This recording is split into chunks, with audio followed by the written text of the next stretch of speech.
जमीयत उलमा इस्लाम रियाज के साबिक deputy general secretary Alhaj Ataullah ने अहबाब के एजाज़ में अपने दौलत खाना पर पुरतकल्लुफ़ इशाया दिया, जिसमें जमीयत उलमा इस्लाम रियाज के सदर मुफ्ती अब्दुल जब्बार, मौलाना असदुल्लाह हाजी शाकिरुद्दीन, कारी अब्दाली तुराबी, मौलाना मुहिबुल्लाह, मौलाना अब्दुल्ला, इकरामुल्लाह वर्दक, मसूद मुखलिस और कसीर तादाद में दीगर अहबाब ने शिरकत की।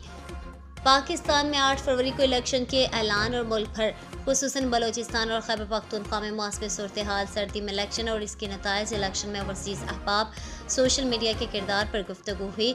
इस बात पर जोर दिया गया, पाकिस्तान और सऊदी अरब ब्रादर इस्लामी मुल्क, हम सब यहाँ पर पाकिस्तान के सफ़ीर हैं। हम सब का फ़र्ज़ है कि हम पाक सऊदी दोस्ती को मज़ीद मजबूत और मुस्तहकम करने में अपना किरदार अदा करें।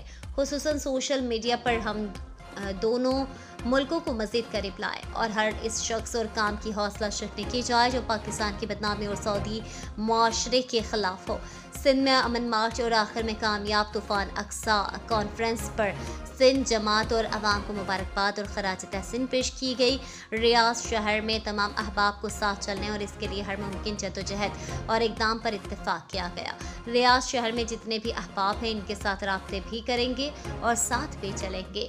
तकरीब का इख्तिताम मौलाना मोहम्मद अली की दुआ से हुआ, जिसमें फ़लस्तीनी भाइयों और पाकिस्तान की सलामती के लिए खुसूसी दुआएं मांगी गई।